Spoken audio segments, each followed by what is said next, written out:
ওইটা তো আমরাও বিপক্ষে ছিলাম না। এগুলো আবার আপনি আমাকে পাঠান। কেমন কাপড় চোপড় পরে ছবি তুলছে, ভিডিও করতেছে, আমাকে পাঠায় রাখলো। আমি আমাকে পাঠাই তো কোনো লাভ নাই। আমি নেভিচের কি ছিল, সলিউশন কি ছিল? যে কোনো মানুষের অধিকার আছে বিজনেস করার।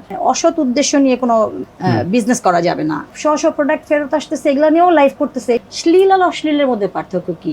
একটা ন্যাংটা প্যাংটা ছবিও পয়সা দিয়ে কিনতে হইতো। দিনের শেষে বাসায় যখন আসে এরকম একটা মেয়ে যখন লম্প সেও তো দেখে মজা পায়। আমি তো দূর থেকে দেখি he is enjoying.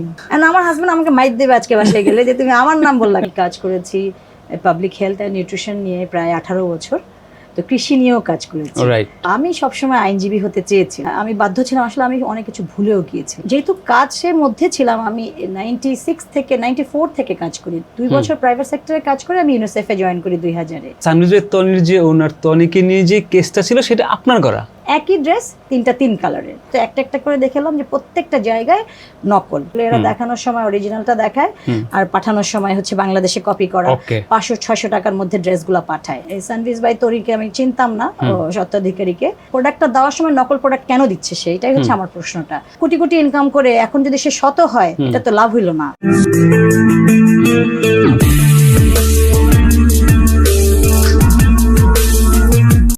Welcome to Monjamid show. আমি হোস্ট মঞ্জামিদ। আমার গেস্ট আজকে লুবনা ইয়াসমিন। আরে আমার নাম কিন্তু হেভি মনে আছে। So she is an advocate, but উনি আরও অনেক কিছু নিয়ে কাজ করে। আমার সাথে বসার কথা প্রায় 2-3 ইয়ার্স হয়ে গেছে, বাট আমরা বসা হয় নাই। উনি আমার শো দেখে খুব রেগুলারলি, অ্যান্ড আমরা অনেক কিছু নিয়ে এমনিতে আমাদের কথা হয় প্রায়, কিন্তু শোতে আসলে এখনও বসা হয় না। বাট আজকে আমাদের টাইমিংটা মিলে গেছে অনেকদিন পর। Welcome to my show. ভালো আছেন তো? না জি, অনেক ধন্যবাদ। শেষ পর্যন্ত আজকে টাইম ম্যানেজ করে আমরা একসাথে হতে পারলাম। রাইট। সো আমি যেটা একটু বলছিলাম, আপনার সময় একটু বলেন। আপনি বইও আমার জন্য নিয়ে আসছেন, আপনি থ্যাংক ইউ ফর দ্যাট।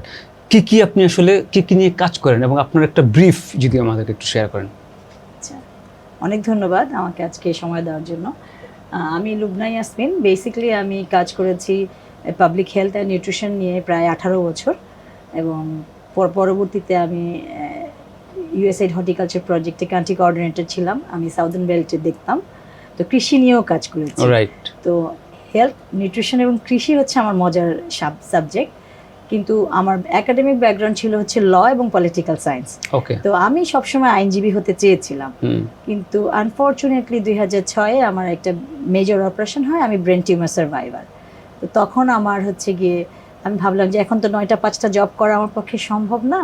তো এমন একটা পেশায় আমি আমাকে নিয়োজিত করি যাতে আমি আমার ইচ্ছা মতো স্বাধীনভাবে কাজ করতে পারবো। সেটা হচ্ছে কনসালটেন্সি, আর আমার যেটা একাডেমিক নলেজ ছিল এবং আইন পেশায়। তো আমি পরে আইন হাফ ডান করে রেখেছিলাম। তো 2006-এ আমার অপারেশন হয়। 2006-এর পর থেকে আমি একটু পড়াশোনায় মনোযোগী হই। তখন আমি এলএলবি করি, এলএলএম করি এবং এমপিএইচ করি ব্র্যাক ইউনিভার্সিটি থেকে, James figure school of public health থেকে। তো 2-3টা বছর আমি শুধু পড়াশোনার জন্য রেখেছিলাম। এটা এই জন্য না যে আমি বাধ্য ছিলাম, আসলে আমি অনেক কিছু ভুলেও গিয়েছিলাম। আমার ব্রেন টিউমার যেহেতু সার্ভাইভার ছিলাম, আমার নিকট ফ্রেন্ডের কথা আমার মনে পড়ছিল না। আমার সামনে দিয়ে ঘুরছে, গল্প করছে, নাম মনে করতে পারছিলাম না। তখন আমার ব্রেনটাকে আমার মনে হয়েছে যে এটাকে কার্যকরী করার জন্য রিডিং, আমার পড়াশোনা ছাড়া বিকল্প নাই। কারণ আমার আগের ব্যাকগ্রাউন্ড, আর যেহেতু কাজের মধ্যে ছিলাম। আমি 94 থেকে কাজ করি। 2 বছর প্রাইভেট সেক্টরে কাজ করে আমি ইউনিসেফে জয়েন করি 2000-এ। এর মধ্যে 98-96 আমি মাল্টিন্যাশনাল কোম্পানি টোটাল থার্ড বাংলাদেশে ছিলাম। তো এরকম করে দেখা গেছে যে জবের কারণে আমার ওই একাডেমিক এক্সপিরিয়েন্সটা থাকার পরেও যে অভিজ্ঞতাটা ছিল কাজের, ওইটা আমার কাজ করতেছিল। মানে আমি বুঝতেছিলাম কম্পিউটারে কাজ করতেছি, আমি সাই করে ফেলতেছি, রিপোর্ট নামায় ফেলতেছি, টাইপিং স্পিড 65-66 চলে যাচ্ছে। তো 66 বলছি, মানে 60-70-80 পর্যন্ত চলে গেছে, এরকম দেখা গেছে। তো আমি তখন ভাবলাম যে ঠিক আছে, আমি সব কিছু করার পরে ছোটো করে কনসালটেন্সি করেছি কিছু, সেভ দ্য চিলড্রেনে, ইউএসএইডে, WHO-তে পাবলিক হেলথ লয়ার হিসেবে। আমি টিকা আইন নিয়ে কাজ করেছি, আমি সংক্রামক আইন নিয়ে কাজ করেছি। 2010-এ আমি ডিস্ট্রিক্ট কোর্টে এনরোল্ড হয়েছি। 2015-তে আমি সুপ্রিম কোর্টে এনরোল্ড হয়েছি। তো 2013 থেকে 15 পর্যন্ত আমি আইন কমিশনে গবেষক হিসেবে ছিলাম। ওকে। তো ওখানে আমি চিকিৎসা অবহেলা বাংলাদেশ চালচিত্র বাংলাদেশ নিয়ে কাজ করেছি। তো ওই গবেষণার ভিত্তিতে যে রিপোর্টটা ওইটা আমি বই আকারে বের করেছিলাম 2016-তে ফার্স্ট এডিশন, 18-তে সেকেন্ড এডিশন। আমি সেকেন্ড এডিশনটা আপনার জন্য এনেছি। তো ওইটা থার্ড এডিশনে কাজ চলতেছে, প্লাস ওইটা ইংলিশটারও কাজ চলতেছে। ওকে। তো এই পর্যন্ত আর কি আমার। রাইট। আপনার সাথে আমার যে কথাগুলো হচ্ছিল, আপনি আমাকে প্রায় অনেক কিছু পাঠাচ্ছিলেন, আমি ভুলে গেছি একটা কথা বলতে। অনেকে আপনারা চিনবেন অনেকেই যারা অনলাইনে ফেসবুকে কাজটা করেন বা অনলাইন ব্র্যান্ড প্রমোটার্স বা এন্টারপ্রেনার্স। তনিকে যে সানভিজের তনির যে ওনার তনিকে নিয়ে যে কেসটা ছিল সেটা আপনার করা, আমি বলতে ভুলে গেছি। আচ্ছা, কেস না ঠিক, এটা কি ছিল বলেন তো? ভোক্তা অধিকার যে বিষয়টা ছিল যে আমরা যেহেতু ব্যস্ত থাকি, অনলাইনে জিনিসপত্র কিনি, তো তখন দেখা যায় কি আমরা অনেক কিছু আসে, আমাদের দারোয়ান রিসিভ করে রেখে দেয়, টাকাটা হয়তো আমরা বিকাশ করে দিই বা এরকম ব্যাপার, বা টাকা দিয়েও আসি। তো আবার 3টা ড্রেস আমাকে দিয়েছিল ঈদ উপলক্ষে, একই রকম 3টা ড্রেস। তো আমি বাসায় ফেরার পরে আমি তখন তো ব্যস্ত ছিলাম, আমার ছোট বোন আসছে, ছোট বোনের জন্য একটা, আমার জন্য একটা, আর আমার মেয়ের বিয়ে হয়েছে তখন কেবল, তো আমার বেআইনের জন্য একটা, একই ড্রেস 3টা 3 কালারের। তো আমি যখন খুললাম দেখলাম, আমার বোনও বললো আপু এটা তো একদম ব্র্যান্ডের এরকম না, আমার তো ব্র্যান্ডের এই ড্রেসগুলো আছে। আমিও তখন খেয়াল করলাম, আমি তো একটা একটা করে দেখলাম যে প্রত্যেকটা জায়গায় নকল, সেটা ট্যাগ থেকে শুরু করে, সেলাই থেকে শুরু করে, কাপড়ের ম্যাটেরিয়াল থেকে শুরু করে, ডিজাইন থেকে শুরু করে। আর কপিরাইট নিয়ে আমি আরেকটা কথা, আমি ড্যাফোডিল ইউনিভার্সিটিতে কিন্তু ইন্টেলেকচুয়াল প্রপার্টি ল এবং সাইবার ল পড়াতাম। তো ইন্টেলেকচুয়াল প্রপার্টি লতে আমার হাইয়েস্ট স্কোর ছিল, হ্যাঁ, LLM এ।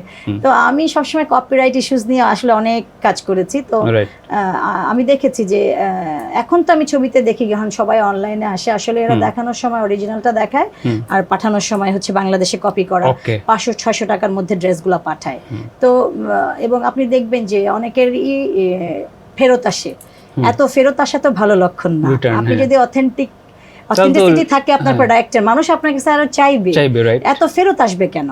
এটা একটা মানে আপনার আপনার যারা কাস্টমার হবে তারা তো আপনার প্রতি বিশ্বস্ততা রেখে আপনার জিনিস নিবে এবং উন্মুখ হয়ে থাকবে কখন আপনি নেক্সট প্রোডাক্টটা আপনি ছাড়বেন, তাই না? আমরা যেমন শাড়ি কিনি, এটা যেমন দৈতা কথন থেকে কেনা, আপনি যদি বুঝেন 100 কাউন্টের শাড়ি কি, উন্মুখ হয়ে থাকি কবে দৈতা কথন একটা এক্সক্লুসিভ 100 কাউন্ট দিবে এবং কমে দিবে অন্যদের চেয়ে, আমরা রাত জেগে জেগে তার গ্র্যাব করার জন্য বসে থাকি। ইভেন পশ অ্যান্ড ট্রেন্ডের একটা মেয়ে আছে ডক্টর প্রান্তি, তারও কাপড় নেওয়ার জন্য বসে থাকে ওরা গ্রুপে, মানে 30-40-50 হাজার মানুষ, একদম সে বলে দেয় এই টাইমে আমি লাইভে আসবো, উন্মুখ হয়ে থাকে সব ডাক্তার, সব মানে যারা যারা আছে তারা ওদের দর্শক। তো এই আমি যখন বাসায় ফিরেছি, আমি সানভিজ বাই তরিকে আমি চিনতাম না, স্বত্বাধিকারীকে, আমি ওর প্রেজেন্টেশনে মুগ্ধ হয়ে গিয়েছিলাম। সে এমনভাবে বলেছিল এটা রেপ্লিকা না, এটা 100% অথেন্টিক। তো আমি যখন এরকম বিরক্ত হয়েছি, তারপরে আমি তাদেরকে জানিয়েছিলাম, কিন্তু তারা কোনো গা করেনি। এবং পেজে নক করে বলেছি যে এটা নকল। ওই ছেলেটা বারবার বলছিল এটা পাকিস্তানি। আমি বলছি যে আপনাদের স্বত্বাধিকারীকে জানান যে জিনিসটা এটা নকল, কিন্তু তারা কোনো গা করছিল না। ঈদের ছুটি হয়ে যাবে ম্যাডাম, ঈদে অনেক চাপ, এখন ঈদের পরে যোগাযোগ করেন, এরকম করতে করতে প্রায় 1.5 মাস হয়ে গেছে। তারপরে আমি দেখছি যে আসলে টাইম হয়ে যাচ্ছে, পরে তো আবার বলবে যে আমার উইদিন টাইমের মধ্যে আমি করি নাই। পরে আমি ভোক্তা অধিকারকে আমি জানিয়েছি, আমি সব কাপড়গুলো নিয়ে গেছি, ওদেরকে দেখিয়ে আমি ওদের কাছে রেখে আসছি একটা ড্রেস, 3টার একটা কপি। পরে ভোক্তা অধিকার থেকে আমাদের শুনানির ডেট হয়েছিল, আমাকে ডেকেছে, ওনাদেরকে ডেকেছে, তো ওনারা কেউই গা করে নাই আর কি বিষয়টা। তো এই জিনিসগুলো তো আসলে আপনি আপনার একজন কর্মচারী রাখবেন, সে যদি না জানে, এফিশিয়েন্ট না হন, আপনি রাখবেন কেন? আপনার 15-16-20টা দোকান, আপনাকে তো এফিশিয়েন্ট কাউকে রাখতে হবে যে আপনার সেভ করবে আপনার কোম্পানিকে। তো এই জিনিসগুলো হয় নাই। তো যাই হোক, পরে ওনাকে জরিমানা করা হয়েছিল প্রায় 2.5 লক্ষ টাকার মতো। 2 লক্ষ টাকা শুনানিতে অংশগ্রহণ করে নাই সেই জন্য, আর 50,000 টাকা যেহেতু আমার প্রোডাক্টটা যেহেতু নকল ছিল সেই জন্য। তো মোটামুটি ওইখানে যখন আপনি কি বলেন প্রোডাক্ট পেয়েছেন, আমাকে দিয়েছে আর কি, জরিমানার টাকাটা দিয়েছিল। আমি আবার সানভিজ ভাই তনির স্বত্বাধিকারকে ফেরত দিয়ে দিয়েছিলাম, কারণ আমি তো আসলে জরিমানার টাকা নেওয়ার জন্য ফোন করি না। আমি আমার কাপড়টা যে নকল এটা বলছি, তারা বিশ্বাস করছে না। এটা আমি বিশ্বাসটার জন্য যে এটা এত কেন অবিশ্বস্তরা কাজ করবে, হ্যাঁ। তো আর সানভিজ ভাই তনির যে স্বত্বাধিকারী, সে বারবার বলছিল যে আমাকে কোনো মালিক পক্ষ ফোন করলে আমি সঙ্গে সঙ্গে ব্যবস্থা নিই। প্রোডাক্টটা দেওয়ার সময় নকল প্রোডাক্ট কেন দিচ্ছে সে? এটাই হচ্ছে আমার প্রশ্নটা, যে আমি যখন বিজনেস করব আমি সততা এমপ্যাথির সাথে করব, যে আমার যে ক্লায়েন্ট হবে তাদেরকে আমি একটা ভালো প্রোডাক্ট দিব, অল্প টাকায় ভালো প্রোডাক্ট। যে 2 দিন পর পর দাম কমায় ব্র্যান্ডেড জিনিস কম দামে ছেড়ে দেয় বলে বাংলাদেশি জিনিস ছাড়ে, এভাবে মানে আমি দেখে মানে পরে তারপরে কিছু আমি তার ভিডিওসগুলো দেখেছি, আমার মনে হয়েছে। তো এটা আসলে খুব অসৎ পথে টাকা কোটি কোটি ইনকাম করে এখন যদি সে শত হয়, এটা তো লাভ হইল না। কারণ যে সৎ, সে প্রতিটা স্টেপে তার লাইফ অফ স্টেপে সৎ থাকতে হবে তাকে। একটা সময় আমি খুব অসৎ ছিলাম, এখন আমি কোটি কোটি টাকার মালিক হয়ে গেছে, এখন আমি একদম খুব ভালো। আমি মনে করি না যে এটা কোনো ভালো লক্ষণ। তাহলে এটা সলিউশন। যখন কোর্ট থেকে বন্ধ করে দিয়েছিল, মানে পুলিশ প্লাজার মেইন দোকানটা বন্ধ করে দিয়েছিল, তখন সানভিজ ভাই তনি রিড করে দোকানটা খুলে দেওয়ার জন্য। তো ও তো একটা এন্টারপ্রেনার, ওর মেইন বিজনেস হচ্ছে শপিং কমপ্লেক্স থেকে। তো ওইটা তো আমরাও বিপক্ষে ছিলাম না, আমরা তো শুধু বিপক্ষে আমি ওইটুকু জায়গাতে ছিলাম। পরে হয়তো এখন আমি অনেক ছবি টবি পাঠাই, ওর নন স্টপ আমাকে পাঠাতে থাকে, যেহেতু আমি তার সাথে সেগুলো আমার মানে কি যে অবস্থা, আমি রাত্রেবেলা শুয়ে আছি, টুং করে একটা কি রে একটা সে একটা কাপড় চোপড় কেমন কাপড় চোপড় পরে ছবি তুলছে, ভিডিও করতেছে, আমাকে পাঠায় রাখলো। আমি আমাকে পাঠাই তো কোনো লাভ নাই, আমি তো আসলে এইসব দেখার জন্য আমি না, আমি একটা প্রোডাক্ট নিয়ে কাজ করেছি যেটাতে আমি ন্যায় বিচার পেয়েছি। এবং ন্যায় বিচার কি ছিল, সলিউশন কি ছিল?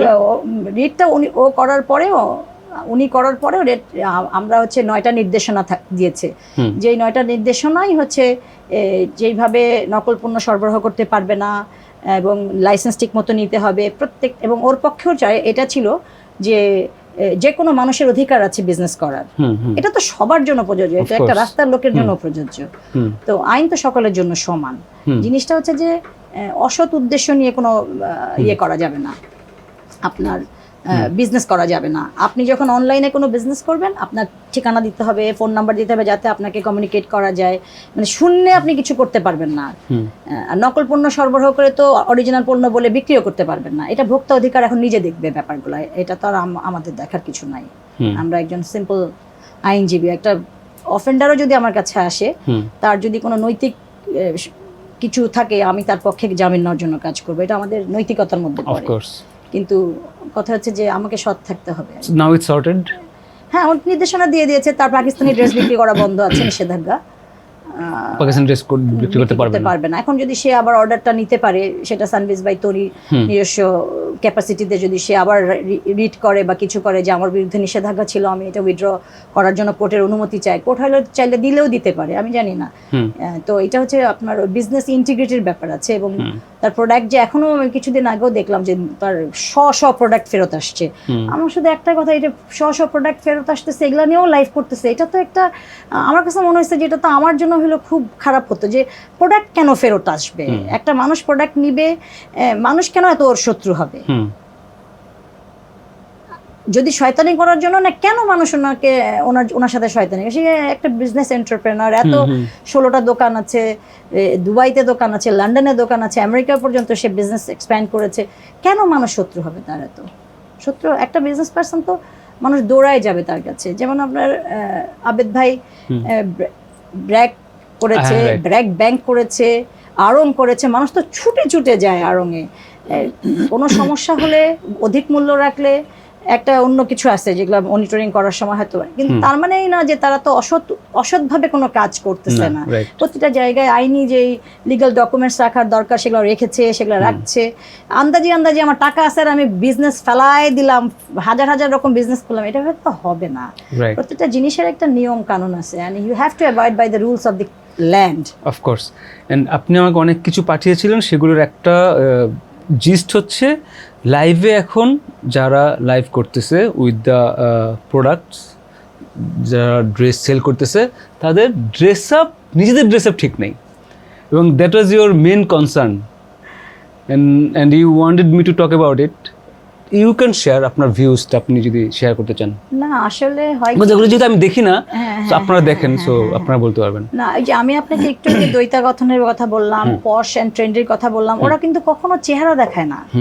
ওরা যে শাড়িগুলো আসে জাস্ট এরকম একটা বসে জাস্ট খালি একটা শাড়ি দেখায় যায়, ভয়েস এন্ড দেন হাতের নাড়াচাড়া দেখতে পারি, আমরা ওদের চেহারাটাও দেখি না।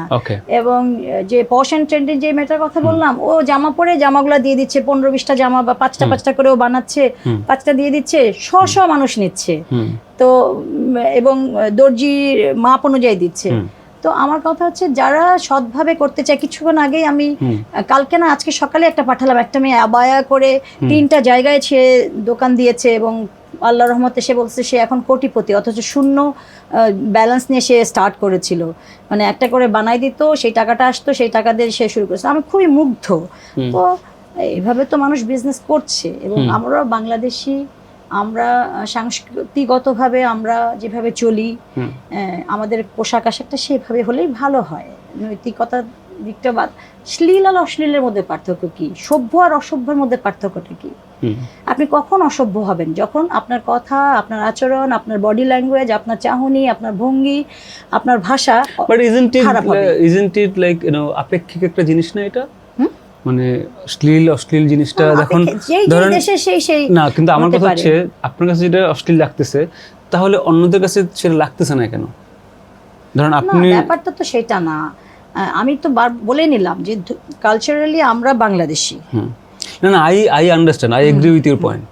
আমি বলতেছি ধরেন আপনি একটা ভিডিও দেখতেছেন, যেটা আপনি সেই ভিডিওটা ধরেন আরো 1 লাখ মানুষ দেখতেছে, কিন্তু 1 লাখ মানুষ দেখতেছে, ওরা তো অশ্লীল বলতেছে না, হয়তো হ্যাঁ কমেন্ট করতেছে, আই নো বলতেছে না। না, আমি বলতেছি আপনি যেভাবে বলতে চাচ্ছেন ওরা সেগুলো বলে না। যদি বলতো, যদি কমেন্ট, তাহলে ওরা কেয়ার করে না, ব্যাপারটা এরকম না। দুইটা জিনিস বলি, আপনি আমাদের বাংলাদেশের অনেক মানুষ বিদেশে আছে, তো আপনি নিজেও দেখেন।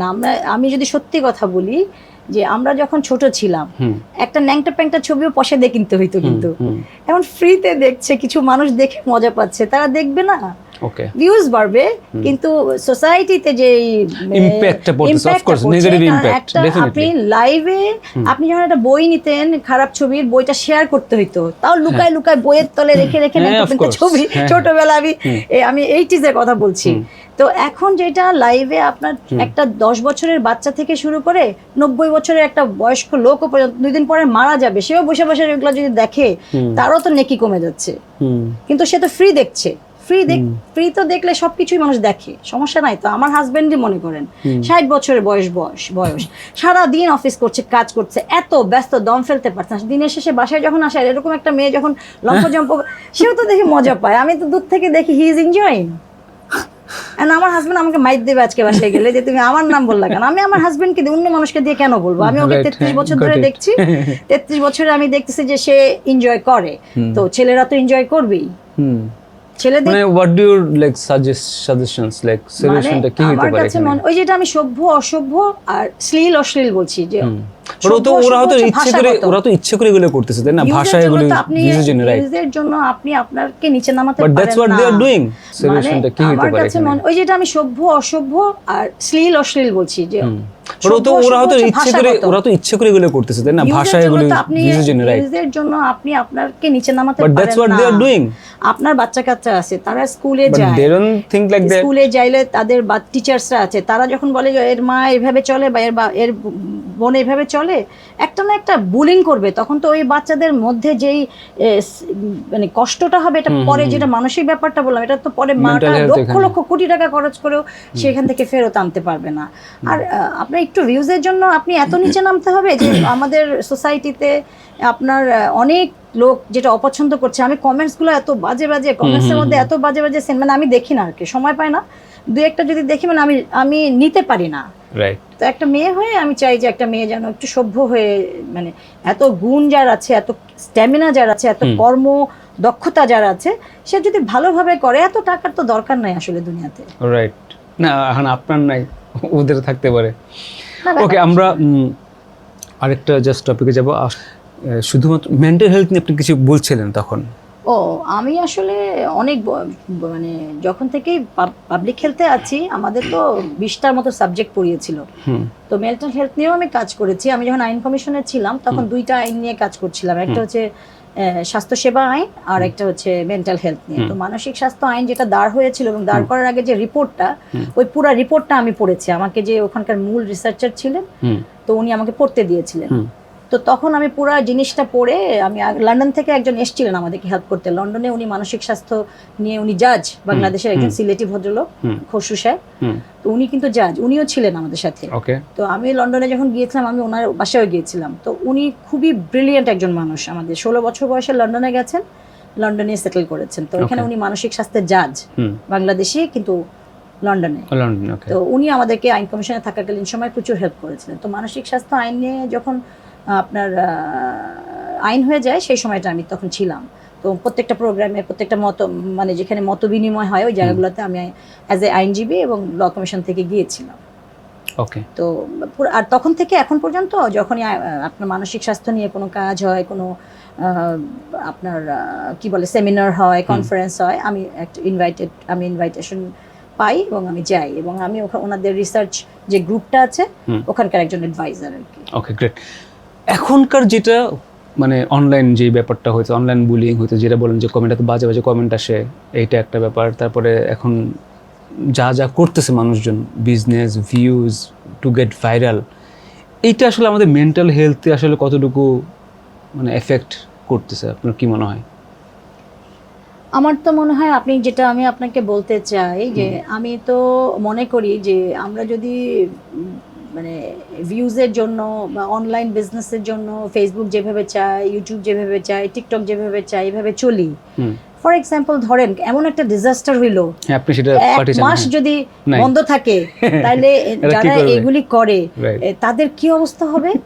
তাদের মানসিক অবস্থাটা কোন জায়গায় যাবে? ওরা তো পাগল হয়ে যাবে। কিছু নাই, বিজনেসের বার্ড হয়ে যাচ্ছে, টাকা কমে যাচ্ছে, ইনকাম হচ্ছে না। তো এই জিনিসগুলো ভাবতে হবে। আমাকে এমন একটা জায়গায় দাঁড় করাতে হবে, আমি যদি বিজনেস ওমেন এন্টারপ্রেনার হই বা পুরুষ এন্টারপ্রেনার হই, আমার প্রোডাক্টটা এত মানসম্পন্ন হতে হবে, আমি যেখানে দোকান দিব সেখানে যেন মানুষ কেনে। এই যোগ্যতাটা, এই দক্ষতাটা নিয়ে আসতে হবে আমার প্রোডাক্টে। লাইভ বেসড দক্ষতা এনে লাভ নাই। লাইভ বেসড দেখে ভিউজ হয়, কিনে যে অনেকে বাংলাদেশে কয়জন মানুষ পাকিস্তানে গেছে, ইন্ডিয়া গেছে, বা তারা তো কাপড় পায়, হাজবেন্ড পাঠায় দেয় হয়তো 7টা 8টা 10টা, নিয়ে পড়ে ফেললো, হাজবেন্ডও খুশি, বউ খুশি, জানলোই না যে সে প্রতারিত হয়েছে। রাইট।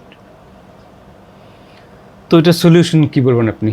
মানে আপনি যে জায়গায় আছেন সেই জায়গা থেকে যে আপনার প্রোডাক্টটাকে আপনার এমন জায়গায় উন্নত করতে হবে। ওটা প্রোডাক্টের কথা বলতেছি না, আমি বলছি এই যে ভিউজের যে ব্যাপারটা, ওরা যে কালচারটা ক্রিয়েট করছে এখন সবাই, মানে এই যে লাইভে এসে যা তা করতেছে, যা তা বলতেছে, ঝগড়া করতেছে, অফ ল্যাঙ্গুয়েজ, আমি বললাম তো সভ্য হচ্ছে অসভ্য করা বলছে যে ভাষার তো আমরা তো একটা অ্যাডভাইস চাচ্ছি, আপনার সাজেশন চাচ্ছি। আমি এটাই বলছি যে আপনি যদি আমাকে এখন এই মুহূর্তে 2 লাখ টাকা দিয়ে বলেন একটা বাজে ল্যাঙ্গুয়েজ একটা কিছু বলেন, মেরে ফেললো, আমি, আমার মেয়ে, আমার হাজবেন্ড, আমরা জীবনেও বলবো না। তো এটা তো একটা শিক্ষা, শিক্ষা, ফ্যামিলি আপব্রিঙ্গিং, মানে আপনি বাজে ল্যাঙ্গুয়েজ ইউজ করবেন না, বডি ল্যাঙ্গুয়েজ বাজে হবে না, আপনি অনেক সুন্দর করে কঠোর ভাষায় একটা খারাপ কথা বলে দিতে পারেন, রাইট, জান বেরোয় যাবে, কিন্তু বাজে ল্যাঙ্গুয়েজ ইউজ করার তো দরকার নাই। আর একজন আরেকজনের পিছনে লাগা, একজন আরেকজনকে বাজেভাবে টোন করা, এগুলো তো উচিত না আসলে। অনলাইনে মানুষ কি বলে, 18 কোটি মানুষ যদি 2-3 কোটিও দেখে, এটা তো আসলে খুবই এম্বারাসিং। যারা নাকি এইসব ল্যাঙ্গুয়েজ ইউজ করতে অভ্যস্ত না, তাদের কাছে যখন চলে, কারণ ওরা তো বুস্ট করে, এটা তো ন্যাচারাল ভিউজ না, ওরা হয়তো বুস্ট করে 1-2 লাখ টাকা, 1-2 লক্ষ লোক দেখবে, এই জন্য কত টাকা দিলে বুস্ট হবে সেটা করে। এই বুস্টের ব্যাপারটা আমি বুঝেছি কেন, যে আমি যখন আমার কিছু ওয়েবিনার করেছি করোনার সময়, আমাকে অনেকে বলেছে বুস্ট করতে। আমাদের ন্যাচারালি প্রফেশনাল লোকই 15-16 লাখ হাজার দেখতেছে, আমার বুস্ট করবো কেন আমি? তখন আমি বুস্টিং এর ব্যাপারটা বুঝলাম না। তখন আমি বুঝলাম টাকা দিয়ে ফেসবুককে 500 টাকা, 1000 টাকা, 2000 টাকা দিয়ে ওরাই বলে দেয় এত লোকের রিচ, ওই যে আপনি দেখতে চান না তবু আপনার কাছে আসে পপ আপ করে, এটা তো বুস্টিং এর কারণে আসে। তো এই জিনিসগুলো করে কি লাভ? মানে আমি তো আসলে, আমরা তো চলে যাই ছেড়ে। আমি কয়েকটা পেজকে এত ব্লক করেছি, আপনি বিশ্বাস করেন, যাওয়ার সময় আপনাকে দেখাবো, তারপরেও তার নামে আরো 10-12টা তারা নিজেদেরই চেলামুন্ডা দিয়ে 15-20টা পেজ করে রাখে, একই ছবি দিয়ে, একই ভিডিও দিয়ে, সমানে ওগুলা ভিডিও হতে থাকে, ওগুলি লাইভ হতে থাকে, ওগুলি ভিউজ হতে থাকে। তো এই জিনিসগুলো তো আসলে খুব খারাপ। ওকে, এটার একটা কনক্লুশন দেন আমরা শেষ করব আজকে শোটা। আচ্ছা, আমার কাছে মনে হয় যে আমরা যারা মানে এন্টারপ্রেনার আছি এবং যারা অনলাইনে বিজনেস করছি, খুবই ভালো একটা সুযোগ হয়েছে অনলাইনে বিজনেস করে ইনকাম করার। ছেলে মেয়ে যারাই আছে, যাদের একটু একাডেমিক নলেজ আছে, যাদের ক্রিয়েটিভ, তারা অনলাইনে করতে পারছে। তো আপনারা যারা যেই বিষয়ে করবেন, আপনারা একটা ট্রেড লাইসেন্স করে নেবেন এবং আপনাদের একটা ঠিকানা দিবেন যে পেজের মধ্যে। এই দুইটা জিনিস থাকলে আপনার অথেন্টিসিটিটা থাকলো বাংলাদেশের মার্কেটে বিজনেস করার জন্য। এবং অবশ্যই আপনারা প্রোডাক্টটা মানসম্পন্ন করবেন, এবং যাতে আপনার প্রোডাক্টটা কিনে আরেকজন যেন খুশি হয়, সুখী হয়, আপনাকে নেক্সট টাইম যেন আপনার কাছে যায় সেই প্রোডাক্টটা নেওয়ার জন্য, রিপিট কাস্টমার যেন হয়। লুবনা আপা, থ্যাংক ইউ। আপনি সুন্দর গুছিয়ে কথা বলেন, বাট আমি আজকে লাইভ করি নাই, ভুল করে ফেলছি, নেক্সট শো আমরা কোনো লাইভ করব, সমস্যা ঠিক আছে, নেক্সট শো আমরা লাইভ করব, এটাই আরো সুন্দর করে এটা, বাট এটা আপনারা দেখবেন, আই হোপ যে আপনাদের কমেন্টগুলো আপনারা শেয়ার করবেন। Thank you.